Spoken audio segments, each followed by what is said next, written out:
Alhamdulillahirabbil alamin wassalatu wassalamu ala asyrofil anbiya'i wal mursalin wa ala alihi wa sahbihi wasallim. Asyhadu an la ilaha illallah wa asyhadu anna Muhammadan abduhu wa rasuluhu la nabiyya ba'dah. Wa qala Allah ta'ala fi Qur'anil azim wa huwa asdaqul qailin in ahsantum ahsantum li anfusikum wa in asatum falaha. Wa qala wa hadainahu najdain. Alhamdulillah, subhanallah, wa la ilaha illallah, Allahu akbar, Allahumma arhamna bil Qur'an amin ya rabbal alamin. Bapak Ibu, teman-teman semuanya yang dirahmati Allah, alhamdulillah kita bersyukur kepada Allah dengan syukur yang tidak pernah akan mampu kita ukur. Alhamdulillah kita bisa menghirup udara di tahun 2019, sementara saudara-saudara kita, teman-teman kita di tahun 2018 sudah harus kembali ke tempat asli kita, pulang kepada Allah Subhanahu wa Ta'ala. Banyak kejadian-kejadian yang mengingatkan kita betapa kita demi waktu harus terus makin dekat dengan Allah Subhanahu wa Ta'ala. Di malam akhir 2018 kita melihat ada kejadian musibah yang menimpa di daerah Tanjung Lesung, Puting Beliung yang ada di Bogor dan ada di daerah Bandung, dan Badan Nasional Penanggulangan Bencana, Badan Nasional Penanggulangan Bencana (BNPB) tahun 2019 mereka memberitakan akan ada diperkirakan sekitar 2.500 bencana besar menimpa negeri tercinta Indonesia. Dan di tahun 2018 kemarin total bencana yang menerpa Indonesia sekitar 500 bencana. Berarti ada 5 kali lipat. Bencana di tahun 2019 lebih tinggi daripada 2018. Kita bermohon pada Allah Subhanahu wa Ta'ala dengan sepenuh-penuh dan sungguh-sungguh mohon agar Allah Subhanahu wa Ta'ala menjaga, melindungi kita dan menjadikan negeri ini negeri yang baldatun thayyibatun wa rabbun ghafur. Bapak Ibu, teman-teman semuanya, pada pertemuan kali ini saya akan membahas sebuah materi yang penting, materi yang sangat penting dengan hidup kita. Jadi tolong jangan ngobrol, adab majelisnya. Kalau ngobrol di sana nanti gantian saya yang diem. Karena adab majelis harus dihormati walaupun ini kantor, tapi ini berubah menjadi majelis ilmu. Maka adab majelis ilmu mohon diperhatikan, tidak tidur, tidak bicara, dan jika nanti ada waktu untuk bertanya silahkan ditanya. Teman-teman, Bapak Ibu yang dirahmati Allah, ini materi penting banget buat hidup kita. Kenapa saya katakan begitu? Karena banyak di antara kita yang ternyata tidak mengerti arti takdir. Banyak yang bilang bahwa saya bercerai itu memang sudah takdirnya. Saya jadi muslim itu takdirnya. Saya itu punya anak seperti ini itu takdirnya. Ya, saya bekerja di kantor ini itu semua takdir. Bahkan dia katakan hidup adalah takdir. Dan takdir memang kejam. Pernah dengar kata-kata itu? Ya, dari seorang artis dia katakan apa? Takdir memang kejam. Nah, maka kita pada siang hari yang berbahagia ini, di waktu yang singkat, kita akan coba bahas, benarkah takdir itu kejam? Apa itu takdir?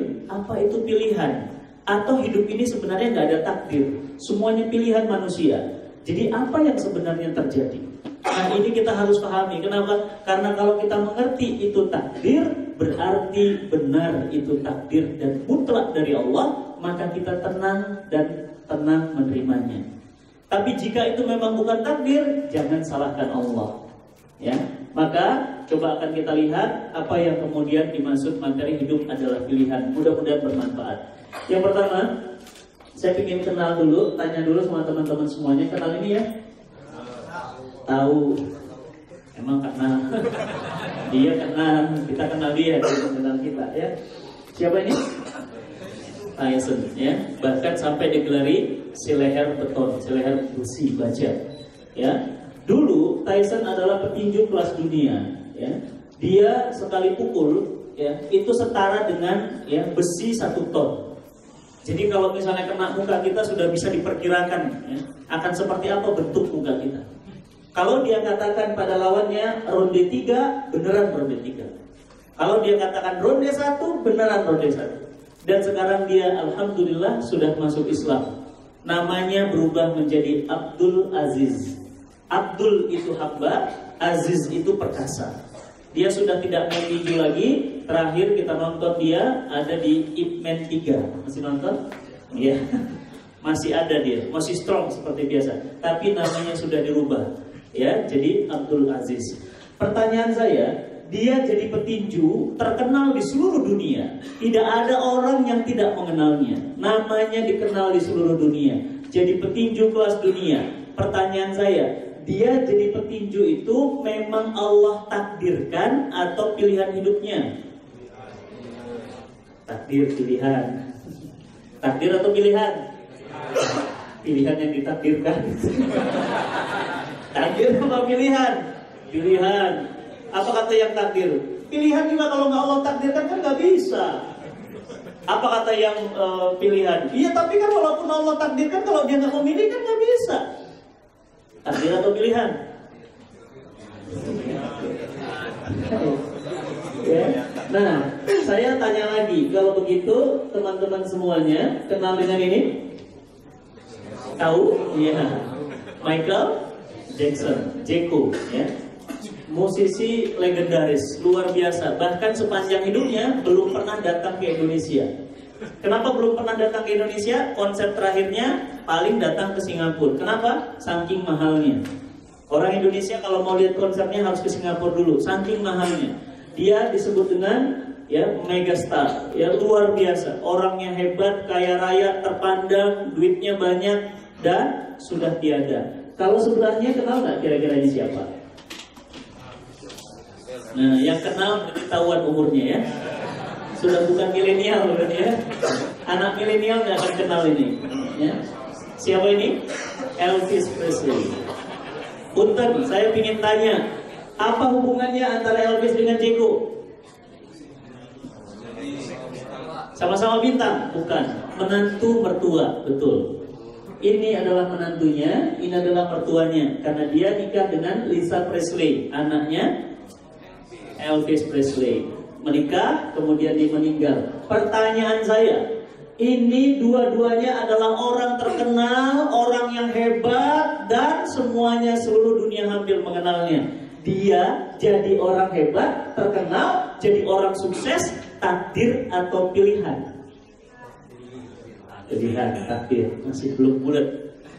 Baik, ini berarti apa? Ini memang membuktikan kita nggak paham. Hati-hati loh, pembahasan saya ini rukun iman loh.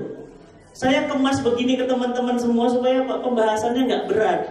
Ini pembahasan rukun iman. Coba rukun iman kita. Amanu billah wa malaikatihi wa kutubihi wa rusulihi wal yaumil akhir wal qadar. Takdir baik dan buruk minallahi ta'ala. Ini pembahasan rukun iman, hati-hati. Hati-hati, orang yang nggak paham, orang yang nggak beriman kepada takdir, dia bisa cacat keimanannya. Kenapa? Karena dia setara, berarti tidak mengimani Allah, tidak mengimani malaikat, tidak mengimani Quran dan seterusnya. Maka saya ingin tanya, kalau begitu, apa itu takdir? Apa memang semua hidup kita ini tidak ada yang kita pilih? Semuanya itu memang sudah takdir kita. Ada orang yang nikah, kirim CV, gagal, jomblo lagi. Sudah upload di sosial media dengan berbagai macam gaya, masih juga jomblo. Apakah memang ini sudah takdirnya atau jomblo itu kutukan? Saya nggak ngerti. Ya? Nah, apakah memang sudah garis tangan kita? Ya, saya pernah waktu SMA dulu ya, belum ngerti ya namanya SMA. Teman saya bilang apa? Sini saya ramal tangan lu. Apa katanya? Berdasarkan ramalan tangan, garis tangan, katanya apa? Saya nggak akan pernah punya anak. Wah, serem banget. Ya, ternyata apa? Alhamdulillah 2 anak saya. Apa memang garis tangan kita sudah nasibnya jadi karyawan, sampai kapanpun akan tetap jadi nasib karyawan, gak akan pernah jadi CEO, gak akan pernah jadi dirut. Jadi kalau kita bahas takdir, sebenarnya pembahasan takdir ini sudah dibahas, tapi gak pernah dibahas di zaman Nabi SAW dan para sahabat. Mereka gak pernah bahas. Cuma sekali aja ada seorang sahabat bertanya. Apa pertanyaannya? Ya Rasulullah, buat apa kita berbuat baik? Buat apa kita jadi orang soleh? Toh nanti ditakdirkan masuk neraka. Itu pertanyaannya ke Nabi. Nabi kita menjawab apa? Apakah kau mengetahuinya? Dia menjawab, tidak ya Rasulullah. Maka lakukanlah kebaikan-kebaikan. Mudah-mudahan kebaikan-kebaikanmu itu menghapus semua keburukan. Jadi Nabi tidak menjawab. Dan Nabi kemudian tidak mengatakan apa? Enggak, semuanya masuk surga kok. Kenapa? Aku yang paling tahu. Enggak, kenapa? Karena para sahabat juga tahu bagaimana kalau orang yang meninggal dalam kondisi begini dan begitu. Buat apa dia beramal soleh? Toh juga nanti ditakdirkan masuk neraka. Nabi katakan apa? Emang kamu tahu? Enggak. Ya udah, jangan dibahas. Ya, nah perkara-perkara seperti ini tidak pernah muncul, tapi muncul setelah kemudian banyak ulama-ulama yang membahas filsafat Yunani ke dalam bahasa Arab. Apa filsafat Yunani dan filsafat India? Orang filsafat Yunani mengatakan bahwa manusia itu tidak berkehendak, tapi semua kehendak Tuhan. Jadi antum makan, itu Tuhan yang gerakin tangannya untuk antum makan. Antum minum, Tuhan yang bergerak. Jadi apa? Semua keputusan dan semua perbuatan manusia mutlak perbuatan Allah. Tidak ada perbuatan manusia, kata filsafat Yunani. Maka mereka membahas semua. Dan akhirnya ulama-ulama Islam membahas masalah tersebut, namun gagal menyelesaikannya. Ribut para ulama. Ada dua kutub. Kutub yang pertama, hidup takdir semua. Kutub yang kedua, tidak. Hidup itu mutlak, semuanya pilihan. Maka pertanyaannya, apakah memang seseorang sudah nasibnya miskin, sementara yang lain memang sudah nasibnya kaya? Apakah memang orang ada yang nasibnya takdirnya jadi karyawan seumur hidup, sementara ada orang takdirnya jadi direktur? Ataukah apakah memang saya itu ditakdirkan jadi ustadz, sementara yang lain ditakdirkan jadi koruptor? Apakah hidup seperti ini? Ataukah memang orang itu boleh dan bisa punya pilihan? Atau memang orang sudah digariskan seperti itu? Ini pertanyaan menarik, menggelitik dalam hidup kita. Saya ini jadi takdirnya begini atau seperti apa? Maka kalau kita lihat, ya, di kalangan umat Islam akhirnya ada dua pendapat. Pendapat yang pertama, ya, ada dua kelompok ekstrim. Pendapat yang pertama, ingat ya, ini sekedar sejarah, nggak usah didalemin. Namanya kelompok Mu'tazilah. Apa kata kelompok Mu'tazilah? Mereka mengatakan bahwa manusia itu mutlak berkehendak atas dirinya. Nggak ada takdir baik, nggak ada takdir buruk. Apa kata Mu'tazilah? Ulama-ulama Mu'tazilah bilang apa? Kalau kamu sholat, kamu yang memilih sholat. Maka karena kamu sholat, kamu dapat pahala atas sholatmu. Pakai dalil, ya kan? Kalau kamu berzina 80 juta, atau 25 juta, atau 250.000, itu pilihanmu. Kamu yang milih, kamu yang kena resikonya. Nauzubillah min dzalik, pernah kejadian di Tebet, masih ingat beberapa tahun yang lalu. Ya, mohon maaf, nauzubillah min dzalik, itu pelacur online. 350.000 sekali kencan, dan sehari dia 12 kali. Jadi kalau sehari 24 jam, berarti tiap 2 jam sekali ganti pasien. Sudah ganti pasien. Nah, ingat kejadiannya pas jam 11 malam, sudah yang terakhir sesinya. Dia juga sudah capek, laki-laki baru datang, dan dia bilang apa? Badan lu bau banget sih. Nah, begitu bilang badan lu bau banget, si pelanggan ini tersinggung. Dia ambil kabel-kabel handphone dan yang lainnya, dia lilit perempuan ini perutnya, lehernya, kemudian dizinahi, dan wanita ini meninggal dunia dalam kondisi setelah dizinahi. Takdirnya atau pilihannya? Menggelitik. Apa kata Mu'tazilah? Ya pilihannya. Kok Allah mentakdirkan dia jadi pelacur? Kan itu pilihannya. Apa kata Mu'tazilah? Semua yang terjadi di alam semesta ini Allah yang menentukannya. Dia tertangkap, dia berzina, dia jadi ustadz, dia semuanya Allah. Kata yang satu lagi. Siapa dia? Jabariyah. Apa kata Jabariyah? Tidak ada satupun daun yang jatuh kecuali semuanya adalah ketetapan Allah. Pakai dalil juga. Antum bingung kan? Iya, kenapa? Kata Jabariyah, enak aja pilihanmu. Sekarang saya tanya, Anda bisa duduk, siapa yang bisain Anda duduk? Ya saya sendiri. Allah yang buat Anda bisa duduk. Diam Mu'tazilah. Mu'tazilah bilang, iya kalau begitu semuanya berarti kalau pelacur masuk neraka, berarti Allah dong yang buat dia pelacur. Apa kata Mu'tazilah? Semua ketetapan Allah, baik dan buruknya Allah yang maha tahu. Debat mereka, mas. Pertanyaan saya, siapa yang menang? Sampai sekarang masih ngambang.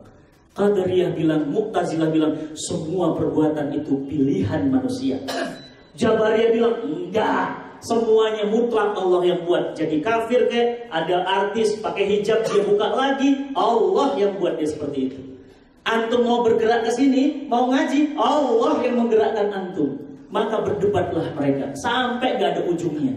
Akhirnya apa? Akhirnya dua-duanya kemudian menjadi sebuah mazhab ekstrim dalam pembahasan qadha dan qadar. Maka kalau kemudian kita lihat pemahaman yang benar seperti apa, maka muncullah mazhab Ahlus Sunnah wal Jamaah. Seperti apa membahasnya? Jadi ketika kita membahas takdir, jangan bahas ilmu Allah, jangan bahas iradah Allah, jangan bahas Lauhul Mahfuz. Kan semua sudah dicatat Lauhul Mahfuz. Dia jam sekian ke Surabaya, dia IG story, itu kan sudah ada Lauhul Mahfuz. Itu hadis Ustaz. Gemes banget gitu ya. Bukan apa-apa Mbak, bukan apa-apa Mas ya. Itu kan baru kejadian Tanjung Lesung gitu loh. Kok ya udah gitu loh. Saya kemarin ketemu sama Mas Irfan, saya peluk, saya ikut nangis. Saya bilang apa? Ya Allah Mas, saya bilang itu gimana kejadiannya? Ya Allah Ustaz, sebagaimana yang antum saksikan. Mas bayangin, dia lagi teriak, dia pegang mic itu ngadep ke laut, dia kan teriak, begitu dia teriak air langsung ngambil. Kan langsung jelas diambil semua, habis semua. Dan apa yang cerita dia yang membuat saya menangis apa? Ketika air itu mengambil, saya itu di tengah laut Ustaz. Yang saya pikirkan itu, saya kok bisa ada di tengah laut?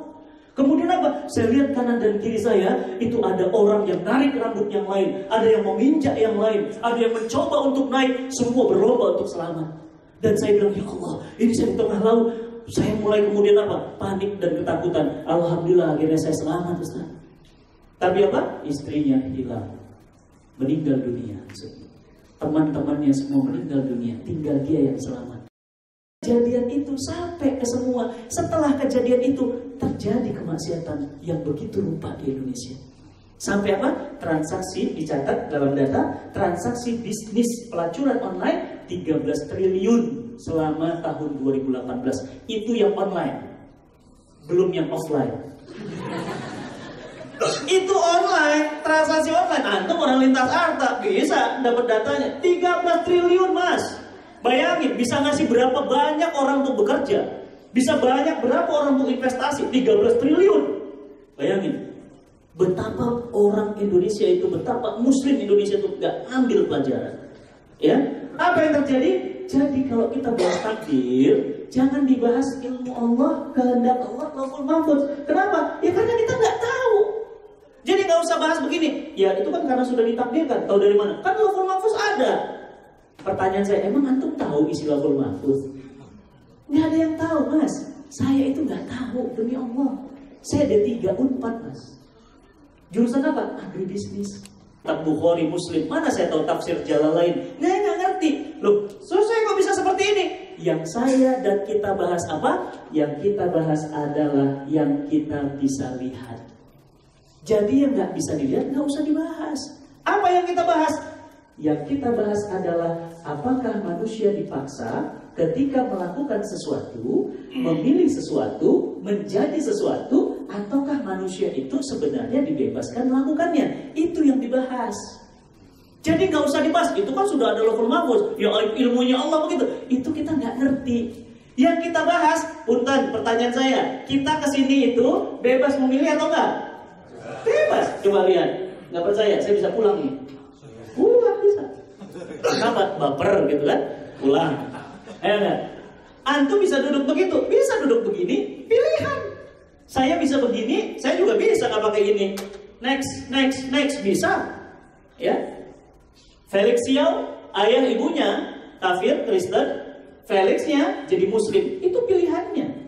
Jadi yang dibahas itu adalah apa? Yang kita bisa lihat supaya pembahasannya lebih sederhana. Nggak usah bahas, ya memang udah takdirnya. Ya kita nggak ngerti. Kalau kemudian kita tahu, kalau kemudian penumpangnya tahu, mana mau naik Lion Air Mas, 13 menit meledak. Ya dia nggak tahu. Sama kayak antum nggak tahu sore ini ada apa. Ternyata apa? Ini mendung, ternyata puting beliung menghancurkan Tamrin dan sekitar. Kita nggak ngerti. Jadi jangan dibahas yang kita nggak tahu. Yang kita bahas aja yang kita tahu. Apa? Yang kita tahu bahwa azan berkumandang, kita pergi sholat. Ada kajian, saya Ustaz Fatih Karim, ayo ikut kajian. Aku duduk paling depan. Itu pilihan kita. Mau tidak hadir juga, malas empati karibia, itu mah radikal, nggak usah datang. Ya terserah. Hidup adalah pilihan. Ya, bagi saya pun bisa. Tadi bundaran HI saya bilang, aduh malas banget di tas akad. Mas, saya bilang masuk saya putar balik deh. Ngapain saat belum? Oh, udah di sini. Nggak ada putar balik, pulang bisa. Pulang dari sini, antum mau kemana? Pilihan antum. Jadi yang dibahas adalah yang murni kita bisa lihat. Apa itu? Dalilnya dalil yang sifatnya akli, bukan nakli. Kenapa? Karena kita bisa melihat langsung perbuatan manusia, dia bisa memilih baik atau buruknya. Maka kalau begitu pembahasannya yang benar seperti apa? Untuk menengahi perdebatan Mu'tazilah dan Jabariyah, seperti apa pembahasannya? Ternyata perbuatan manusia itu memang ada dua. Nggak usah berantem. Memang dua-duanya benar. Kenapa? Ada perbuatan yang dikuasai manusia, ada perbuatan yang manusia nggak kuasai. Yang pertama, manusia menguasainya. Contohnya apa? Manusia punya syahwat. Apakah dia mau zina, ataukah dia mau nikah? Kalau dia zina, dia dapatkan dosa, dia disiksa azab. Tapi kalau dia menikah, dia mendapatkan pahala. Simpel. Dia pacaran, dia kemudian melanggar syariat. Kenapa? Karena dia bisa menguasai, dia bisa milih. Dia ngomong, kamu mau nggak jadi pacarku? Dengan dia ngomong, mau nggak jadi istriku? Itu pilihannya. Kalau dia ngomong, mau nggak kamu jadi istriku? Maka dia dapat sesuai syariat, dia dapat pahala pernikahan. Tapi kalau dia bilang, mau nggak kamu jadi pacarku? Maka kemudian dia melanggar syariat dan dia mendapatkan azab. Antum mau beli mobil, perbuatan antum kuasai. Mau pakai bank atau antum kemudian beli lunas tanpa hutang riba. Pilihan. Kalau antum beli cash, tunai, maka kemudian sesuai syariat mendapatkan pahala. Antum hutang dengan riba, leasing dan yang lainnya, melanggar syariat, mendapatkan dosa. Simpel. Kenapa? Karena hidup memang Allah berikan pilihan. Ya, nanti saya kasih dalil-dalilnya di belakang. Jadi ini aklinya dulu. Nah, tapi jangan salah. Mu'tazilah juga nggak sepenuhnya benar. Kenapa? Memang benar itu Jabariyah juga ada benarnya. Apa kata Jabariyah? Ada perbuatan-perbuatan yang memang manusia nggak bisa pilih, Mas. Felix Yao misalnya, lahir dari ibunya Nasrani. Emang dia bisa pilih? Nggak bisa pilih. Saya, antum semua, bisa pilih nggak siapa bapak ibu kita? Enggak. Istri bilang apa sama suaminya? Aku nggak suka banget tuh sama ibu kamu sifatnya. Pertanyaan saya, emang dia pernah milih siapa emaknya? Itu berarti apa? Qadha. Apa itu? Itulah takdir. Oh gitu Ustaz. Jadi takdir itu apa? Takdir itu adalah perbuatan Allah murni tanpa campur tangan manusia. Mutlak ketetapan Allah. Merinding saya. Contohnya apa? Contohnya saya lagi ngobrol begini, tiba-tiba apa? Tiba-tiba kemudian teman-teman ngobrol begini terdengar gempa banget. Ternyata apa? Nauzubillah min dzalik, air tsunami di Krakatau hancur naik 52 meter. Maka Jakarta, Bogor, Tangerang, Bekasi tenggelam semuanya. Itu apa? Qadanya Allah. Kita nggak ngerti. Itu bukan perbuatan kita. Allah menghendaki seperti itu. Ya sudah, itu terjadi. Kenapa? Kita nggak punya kontribusi untuk itu secara langsung. Ya, kemudian apa lagi contohnya? Nanti saya akan berikan contoh. Jadi apa? Ternyata perbuatan manusia ada dua. Ada yang mutlak antum bisa pilih, ada yang antum nggak bisa pilih. Punten teteh nikah hamil. Tiba-tiba apa? Lahir anaknya, mohon maaf, nauzubillah min dzalik, anaknya nggak punya tangan satu. Qadha, perbuatan Allah. Kira-kira baik nggak itu? Pasti baik. Nggak mungkin Allah buruk. Ada orang macet mau ke bandara, marah sama macetnya, pilihannya. Tapi apa kata Allah? Hus, kamu diem. Aku sengaja kasih kamu macet supaya kamu nggak naik pesawat lain. Begitu sampai bandara, dia lari-lari, dia stop sama security. Mas mau kemana mas? Pak saya terlambat pak, Lion Air. Nomor berapa? JT610. Oh, barusan jatuh pak di Karawang. Ih bener, jatuh pak, iya. Langsung sujud syukur mas. Oh, Allah yang ngasih macet itu. Kita nggak ngerti, kenapa macet? Paham? Nah, jadi dari sini perbuatan manusia ada dua. Ada yang dikuasai, tusaitir alaihi. Ada yang yusaitir alaihi. Dia nggak bisa menguasai. Naik pesawat Malaysia Airlines, tiba-tiba pesawatnya meledak. Entah meledak, entah apa. Tapi apa? Sampai sekarang hilang, gak ketemu jejaknya. 17 negara nyari, semua satelit dikerahkan. Sampai sekarang gak tahu kemana. Nol kesimpulannya. Apa itu? Qadarullah. Ini yang saya atau teman-teman sering sebut qadarullah. Antum sudah berencana, tapi Allah menentukan lain. Mau nikah sama dia, begitu nikah, malam mau nikahnya, calon istri antum meninggal dunia. Qadarullah. Ya, ada yang kejadian begini. Di mana? Di Depok. Di Depok laki-lakinya, di Bogor perempuannya. Saya yang jodohin. Ini kejadian nyata. Kejadian nyata tahun 2007. Jadi 2007 itu saya mentarufkan. Ya alhamdulillah 9 dari 10 berhasil lah. Ya, makanya silahkan kirim CV ya. Wanipiro gitu ya. Nah, kejadiannya gimana? Kejadiannya adalah udah cukup. Kejadiannya apa? Jadi jam 7.30 pagi saya telepon si calon pengantin laki itu. Saya bilang, Mas jangan lupa loh, akad 8:30 loh. Di Bogor akadnya. Apa kata dia, orang Depok? Iya Ustaz, santai Ustaz, siap. Nah, oke. Jam 8, saya telepon lagi. Kenapa? Tinggal setengah jam lagi. Mas, udah di mana? Maksudnya mau ngomong itu. Telepon yang Anda tuju tidak bisa dihubungi. Telepon yang Anda tuju tidak bisa dihubungi. Ya Allah, ini kenapa? Nomor satu lagi nggak ada. Orang tuanya saya nggak punya nomornya. Akhirnya apa? 8.30 semua sudah panik. Mulai calon istri nanya, Ustaz, dia di mana Ustaz? Aku dari tadi juga WA nggak bisa. Ini telepon nggak bisa, ini nggak bisa, SMS nggak bisa. Apa kata saya? Lah jam 7.30 saya telepon masih bisa. Terus dia bilang apa? Ya santai Ustaz, tenang aja, insya Allah sampai. Udah jam 8.30 sudah lewat, sudah mulai jam 9. Tuan kadinya, walinya nanya, ini gimana Ustaz? Jadi nggak? Ini nggak tahu, sampai sekarang belum nyampe. Tiba-tiba jam 9 lewat 10, salah satu peserta pernikahan hidup handphonenya. Tret. Ya, ada apa? Hah? Ini di mana? Ya Allah, rumah sakit PMI. Ternyata sudah di rumah sakit PMI jam 9 lewat 10. Kenapa? Kecelakaan di tol Jagorawi. Bayangin Mbak, sudah pakai gaun pengantin, sudah siap semua majelis pernikahan, ternyata Allah berkehendak lain. Itu pengantin langsung pingsan. Bangun lagi.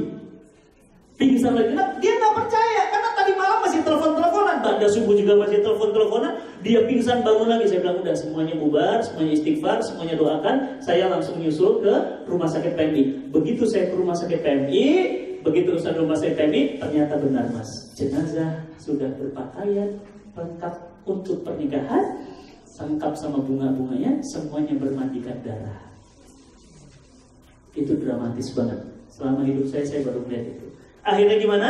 Kemudian saya kumpulkan semua, ya sudah Mas, kita ini untuk ketetapan Allah, kita nggak bisa apa-apa. Pasti ini terbaik untuk kita.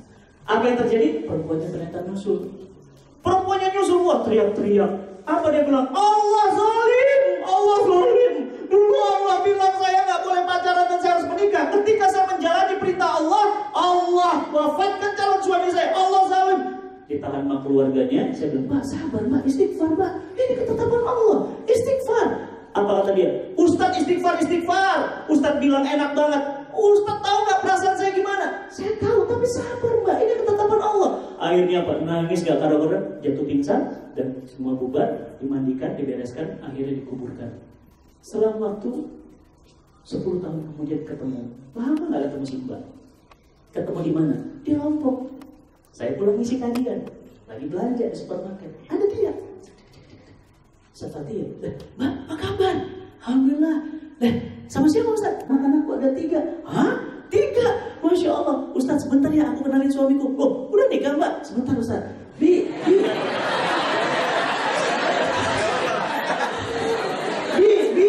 Sini. Begitu dia bilang, ini Ustaz tadi yang kemarin.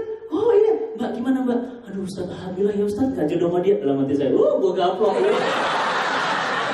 Allah punya ketetapan. Allah punya aturan, itu perbuatan Allah dengan caranya Allah. Iya, tapi Ustaz kadang-kadang saya berpikir kenapa harus diwafatkan? Ya terserah Allah. Dia yang punya kita kok, mau diwafatkan, mau dicacatkan, mau dimatiin, terserah Allah. Kita berasal dari Allah dan kita akan kembali kepada Allah.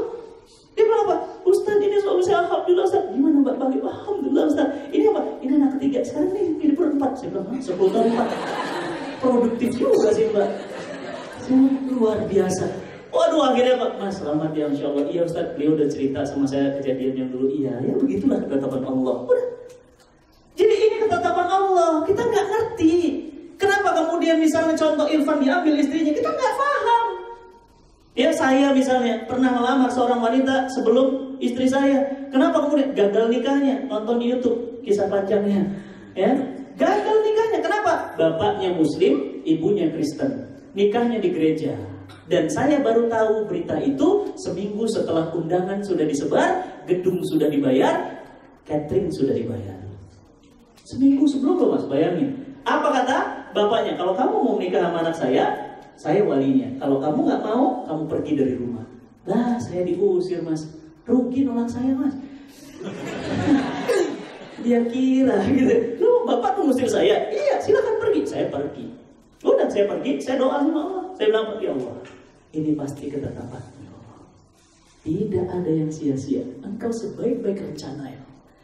Pasti ada wanita yang jauh lebih cantik dari dia, lebih pintar dari dia, dan mertua yang jauh lebih baik. Benar, diganti. Mertua saya baik banget. Istri saya lebih jauh lebih cantik. Pintarnya, dia IPK-nya 3,5. Istri saya 3,95. Summa cum laude. IPB lulus 4 tahun. Istri saya 2,5 tahun lulus. Allah ganti. Jadi jangan suka baperan sama ketetapan Allah. Allah itu paling tahu siapa antum. Kenapa antum gak jadi sama dia? Kenapa antum begini? Itu qadanya Allah. Allah tuh paling tahu. Jangan sok tahu. Kita tuh sok tahu ngatur Allah. Kenapa bukan dia? Harusnya dia. Karena aku yakin banget dia tuh. Ya, jadi nih contohnya kematian. Ya, antum semuanya bakal dibungkus dengan kain kafan. Datangnya telanjang, pulangnya telanjang. Datangnya nggak sama siapa-siapa, pulang juga nggak bawa siapa-siapa. Pertanyaan saya, ketika antum meninggal dunia, bisakah memilih kapan, di mana? Enggak. Kenapa? Karena ajal datang itu pasti. Cuma pertanyaannya, pada saat ajal datang, antum di mana? Itu masalahnya. Pada saat ajal datang, ternyata lagi konser. Itu masalahnya. Pada saat ajal datang, ternyata lagi zina. Nauzubillah min dzalik. Pada saat ajal datang, antum lagi minum. Pada saat ajal datang, lagi judi. Pada saat ajal datang, lagi khataman Quran. Hidup adalah pilihan. Ajal datang misteri, tapi kemana kaki melangkah? Pilihan antum. Allahu Akbar, Allahu Akbar. Apa kata antum? Ntar aja deh, gampang sholat zuhur. Bro, bentar lagi. Ayo sekarang. Enggak, udah santai aja. 2:30 juga masih bisa. Ternyata jam 2:15 meninggal dunia. Kita nggak tahu. Jangan suka tunda-tunda. Jangan suka tunda-tunda. Ya, nih di luar kendali. Ya, air naik. Ya, ada orang yang lagi di mobil, ada orang yang lagi di dalam kamar, ada yang lagi tidur, ada yang lagi macam-macam aktivitas manusia nih, aktivitas manusia. Ada yang lagi masak, macam-macam. Tiba-tiba apa? Di luar kendali tsunami datang menerpa. Maka Allah akan mengambil orang yang soleh, Allah akan percepat masuk ke dalam surganya. Dan orang-orang yang kafir dan munafik, Allah akan percepat mereka dapat neraka jahanamnya. Maka hidup adalah pilihan di luar kendali. Pertanyaan saya, kenal? Tahu? Siapa ini? Tolong kurus, ganteng? Ganteng. Antum sama antum gantengan mana? Gantengan dia dikit ya. Baik, pertanyaan saya, pernah nggak dia minta wajahnya seperti itu? Enggak. Jadi antum wajahnya begini apa? Ya udah takdirnya. Ya udah, terima aja. Allah Maha tahu kenapa hidung antum pesek. Kenapa kemudian giginya agak maju? Allah Maha tahu. Sudah. Nggak usah dibahas. Dia pendek loh, pendek tapi setia. Pendek tapi solihah loh. Daripada tinggi jual diri 80 juta. Buat apa? Buat apa? Mas, Mbak, berapa banyak orang yang gagal karena kecantikan? Kenapa? Justru karena cantik. Dia nggak tahu cantik itu ujian. Ganteng itu ujian. Benar, kenapa? Karena banyak orang yang cantik dan ganteng gagal terhadap ujian itu. Tapi banyak orang yang sukses karena kekurangannya. Apa? Justru karena matanya buta, hafal Quran 30 juz. Paham? Ya. Justru karena tangannya nggak ada umroh. Kemarin saya ngeliat, saya mau videoin orangnya udah cepet banget, ditutup-tutup sama jemaah lain. Itu ngesot, pakai kursi aja, rat gitu, pakai kursi bawah gitu jalan, kakinya nggak ada. Umroh loh. Ya, justru dengan kekurangan dia dekat sama Allah. Kita banyak waktu luang dipakai maksiat. Oleh karena itu, kalau demikian, kenal nggak sama ini? Kenal, betul. Wajahnya mana lebih ganteng? Pasti jauh. Tapi apa? Allah membuat wajahnya demikian. Itulah yang membuat dia dapat duit, Mas. Kenapa? Cuma gini doang. Kembali ke laptop, gitu doang. Coba antum gini-gini, siapa yang mau ngasih duit? Justru dengan wajahnya seperti itu. Nah, itu di luar kendali. Apa itu luar kendali? Lahir di mana?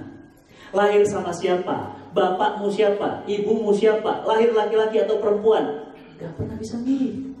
Ustadz Safi Antonio, bapaknya pendeta Buddha, ibunya Nasrani. Dia gak bisa milih. Yang dia pilih apa? Begitu dia balik, dia pilih Islam jadi agamanya. Umi Irna Handono, dua-dua keluarga besarnya pendeta besar. Dia keluar, dia buka Quran surat Al-Ikhlas. Dia bilang, Allahu Ahad, Allah satu, lam yalid wa lam yulad, tidak beranakan. Dia memilih Islam. Itu pilihannya. Tapi siapa bapak ibunya? Nggak bisa milih, Mas. Sabar. Kenapa? Kodoknya Allah. Allah paling tahu kenapa bapak antum kayak gitu, kenapa emaknya kayak gitu. Punten sedikit cerita, ya ini pribadi saya. Bapak ibu saya cerai. Justru karena bapak ibu saya cerai, saya baru nangkap hikmahnya sekarang. Andai bapak ibu saya harmonis, belum tentu saya jadi seperti ini sekarang. Kenapa? Justru karena takdir Allah tempa seperti itu, maka saya termotivasi untuk membahagiakan kedua orang tua saya. Jadilah saya sekarang. Kenapa? Karena dua orang tua saya tidak harmonis, maka kemudian saya tunjukkan bahwa saya harus membahagiakan mereka. Jadilah seizin Allah. Andai orang tua saya akur, mungkin saya entah jadi apa. Wallahualam. Nah, kita nggak ngerti. Nah, ini yang dalam kendali. Tadi di luar kendali. Di dalam kendali gimana? Ya kayak antum naik mobil. Yang namanya naik mobil gimana? Ada petunjuk, ada modal. Allah sudah turunkan Quran. Sudah belum? Udah. Dikasih waktu nggak? Dikasih akal nggak? Dikasih Rasul nggak? Dikasih, dijelasin sama Rasul detail. Quran bilang apa? Kutiba alaikumus sholat. Aku perintahkan sholat. Apa kata Nabi? Shollu kama ra'aitumuni usolli. Sholatlah kamu seperti melihat aku sholat. Jadi apa? Detail, dikasih tahu. Sudah apa lagi? Dikasih akal, dikasih waktu. Nah, itu pilihan.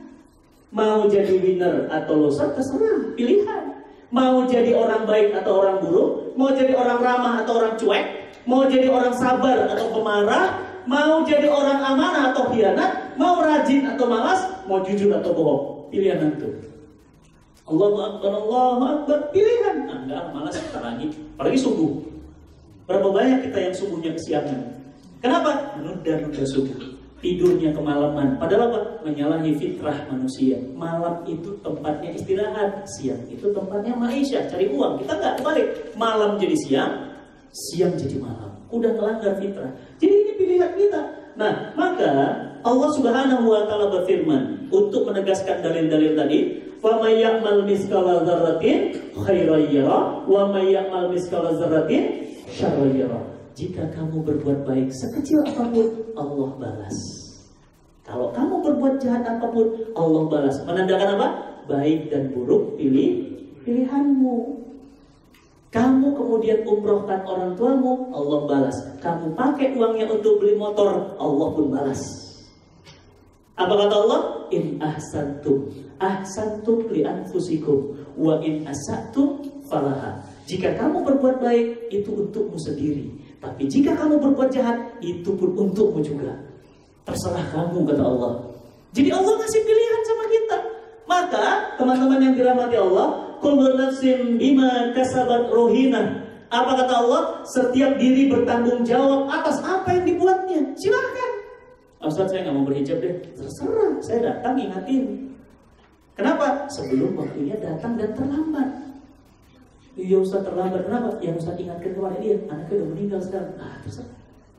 Kenapa? Setiap diri bertanggung jawab. Saya udah bilang, Mas, udahlah jangan pacaran, nikah aja. Udah berapa tahun Mas pacaran? Ini udah masuk tahun ke-9 Ustaz. Itu cicilan motor udah lunas dari kapan tahu? 9 tahun ngapain gitu? 9 tahun itu anak udah SD. Allahu Akbar, udah nikah aja ngapain sih? Serius, komitmen, pilihan. Kullu nafsin bima kasabat ruhina. Apa kata Allah? Wa hadainahu najdain.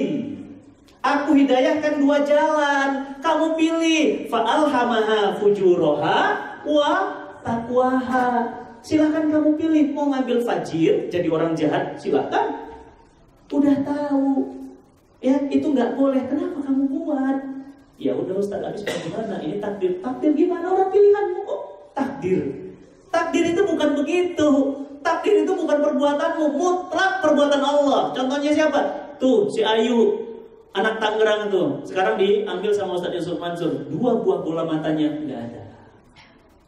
Tapi dia hafal Quran 30 juz 114 surah. Kenapa? Dia memilih untuk sering mendengarkan Quran. Ternyata apa? Allah ganti matanya dengan ketajaman kupingnya 7 kali lipat dari kuping kita, lebih tajam. Ibunya, neneknya baca Quran langsung nempel kayak spons, langsung hafal lagi. Pilihan. Ya, jadi jangan kalahkan Allah. Maka saya mengingatkan teman-teman semuanya, hidup ini penuh pilihan. Silahkan pilihan. Pulang dari sini mau kemana? Saya pulang Ustaz, kenapa? Kangen sama istri. Bagus. Yang kedua apa? Kangen sama tempat pijat yang itu. Ya silahkan. Gitu kan? Silahkan. Antum mikir, Mas, benar, saya sayang sama antum. Antum mikir, pada saat antum memilih untuk dipijat, bukan mahram, kemudian antum dipijat, bayangkan kalau lagi dipijat ajalnya datang. Nggak mikir, Mas. Makanya apa kata Nabi SAW? Orang yang paling cerdas adalah orang yang selalu ingat mati dan mempersiapkan kematiannya. Coba, kamu ada tuh kejadian, kan ada. Dipijat, mati, akhirnya dipulangkan dalam kondisi telanjang begitu. Kan malu kita. Pikirlah, ya Allah lagi begini mati gimana? Dipulangkan. Kemarin ada anggota DPR sewa mobil Alphard hitam, kacanya hitam, di Ancol. Dipanggil yang pelacur, dia zina, nauzubillah, dia zina di mobil Alphard itu. Begitu mobilnya goyang-goyang, malaikat maut datang, Mas. Apa kata malaikat maut? Irji'i ila rabbik, diambil, mati di atas perut pelacur. Mikir enggak antum? Mati, akhirnya apa? Dipulangkan. Begitu dipulangkan, coba istrinya. Andai Mbak istri suami itu suami Mbak. Kalau itu suami Mbak mau bilang, bukan, ini bukan suami saya. Mbak bohong. Tapi kalau Mbak bilang, iya ini suami saya, waduh, ya Allah suamiku, astagfirullah. Malu, mikirlah. Ya mau jalan tuh mikir. Makanya antum kalau mikir pasti nggak jadi. Makanya kata teman apa? Udah bro, jangan mikir-mikir, karena nggak jadi nanti. Udah pulang pengajian, antum udah mau masuk nih, udah mau tuh tempat dugem tuh. Begitu masuk begini, duduk mau pesan minum, mikir coba antum. Ya Allah, aku anak taklim ya Allah, aku tak ini. Tapi kalau aku mati, tapi itu setan di sini, malaikat di sini, setan di sini. Apa kata malaikat? Allah nggak akan cabut kamu ini. Tenang aja, pulang dari sini baru dicabut. Apa kata malaikat? Janganlah, udahlah. Ngapain kamu di sini? Mendingan kamu ikut kajian itu, lagi ada di Masjid Bank Indonesia tuh ada kajian bagus. Ustaz Salim bilang ikut di sana aja. Tapi kan kajian terus. Malaikat bilang, setan bilang apa? Bosan kali kajian terus. Itu bisik-bisik di sini. Siapa yang menentukan? Antum. Akhirnya apa? Mas, saya nggak jadi ya. Afwan, pulang dulu. Assalamualaikum. Pulang dia. Ternyata apa? Begitu pulang di motor menuju masjid, ajalnya datang.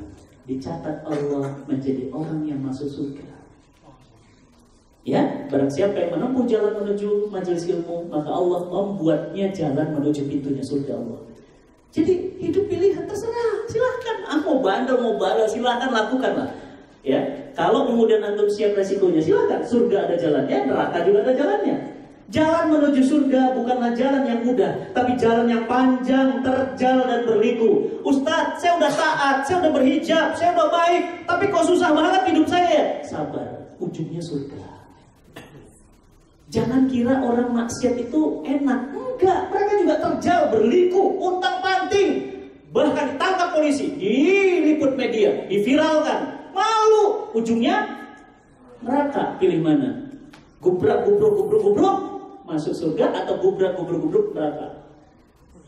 Lurus-lurus saja surga, mimpi. Nggak ada. Yang pasti apa? Orang pasti berjuang untuk sana. Jangan kira, waduh susah. Ya, berapa jadwal saya dibatalin di kajian-kajian? Nggak boleh ngisi, nggak boleh ngisi, nggak boleh. Kenapa? Nggak apa-apa, terjal berliku. Di blog sana nggak boleh, sini sama Ustadz Khalid nggak boleh, sama Ustadz Bahtiar nggak boleh. Biarin aja. Kenapa? Itu memang resiko di jalan dakwah. Biarin. Tapi apa? Saya yakin Allah masih baik-baik pembahas. Allah sudah catat jadwal itu sebagaimana Allah mencatat dengan sangat detailnya. Allah Al-Alim, Allah As-Sami, Allah Al-Basir. Allah tahu apa yang kemudian Allah tetapkan kepada saya. Itu adalah kebaikan buat saya. Udah, tenang. Makanya apa? Makanya seorang muslim itu dia pasti kemudian memiliki pemahaman takdir yang benar.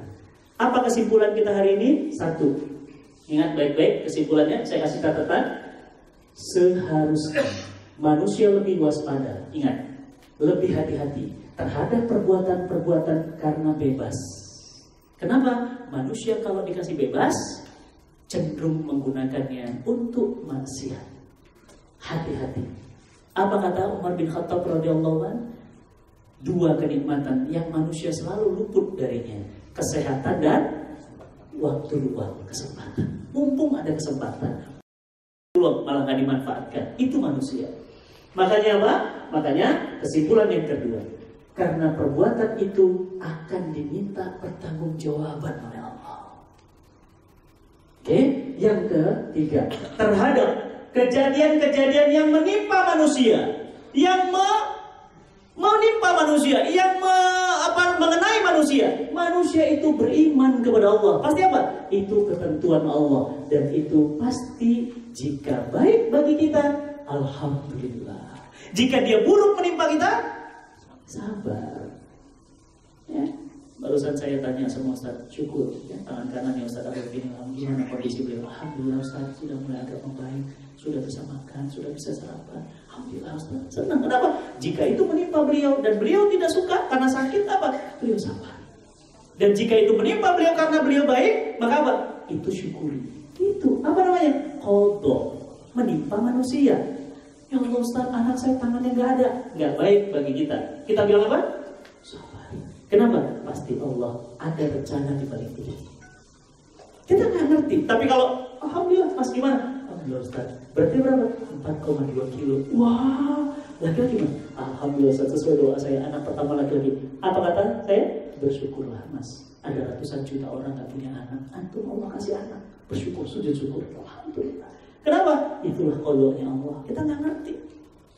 Paham ya? Nah, jadi semuanya harus kita kembalikan kepada Allah. Kita yakin gak mungkin Allah zolim. Yang zolim itu kita. Makanya doa kita, Rabbana zolamna anfusana wa illam taghfir lana wa tarhamna lanakunanna minal khasirin. Kita yang zolim, udah tahu wajib dikerjain, udah tahu haram dibuat juga. Kita zolim, Allah nggak pernah zolim. Apa kata Allah? Innallaha la yuzlimu lil abid. Allah itu nggak pernah zolim sama hambanya. Allah Ar-Rahman, dengan kasih sayangnya yang begitu luas. Allah sayang sama kita. Allah kasih waktu. Coba lihat teman-teman sudah pulang semuanya. 2019 antum Allah kasih waktu. Untuk apa? Dua, bertobat. Yang kedua, perbanyak amal soleh. Sebelum antum menyusul mereka semuanya. Uj, teman saya, teman dekat, udah pulang. Guru saya, Ustadz Hari Mukti, udah pulang. Ya, Ustadz Hilman Rosyad, itu sahabat saya, udah pulang. Sebentar lagi antum akan dapat berita WA dan sosial media. Innalillahi Ustadz Fatih Karim, mereka itu sebuah ketetapan Allah buat saya. Saya akan menyusul mereka semua. Ya, saya nggak tahu Ustadz Arifin makan duluan atau saya nggak tahu. Tapi yang pasti apa? Semua kami akan pulang pada Allah sama seperti antum. Kita akan bertanggungjawabkan semua apa yang pernah kita lakukan di dunia ini. Karena teman-teman yang dirahmati Allah, inilah materi tentang hidup adalah pilihan. Dunia ini darul amal dan akhirat nanti darul jaza. Dunia ini tempat beramal, akhirat tempat balasan. Di akhirat nanti tidak ada amal, semuanya balasan. Dan di sini adalah darul amal, tempat antum nanam. Terus semangat dalam amal soleh, terus kejar amal soleh. Kenapa? Sekalipun singkat, kehidupan dunia sangat menentukan kehidupan akhirat. Celaka atau bahagia manusia di akhirat ditentukan kehidupannya di dunia. Maka teman-teman semua yang dirahmati Allah, Allah Subhanahu wa Ta'ala berfirman di Quran surat Al-Baqarah, renungkan baik-baik. wa asya an takrahu syai'a wa huwa khairul lakum wa asya an tuhibbu syai'a wa huwa syarrul lakum wallahu ya'lamu wa antum la ta'lamun. Boleh jadi kalian kira itu baik, tapi itu buruk bagi kalian. Dan boleh jadi kalian mengira itu buruk, tapi itulah baik bagi kalian. Allah menutup kalimatnya dahsyat. Apa kata Allah? Wallahu ya'lamun wa antum la ta'lamun. Allah Maha tahu dan kamu tidak tahu apapun. Ini yang ingin saya sampaikan pada teman semuanya. Mudah-mudahan bermanfaat dan mudah-mudahan membawa kebaikan, sehingga 2019 ini adalah tahun kita memperbaiki diri, keluarga kita, rumah tangga kita, dan negeri kita tercinta Indonesia. Wassalamualaikum warahmatullahi wabarakatuh.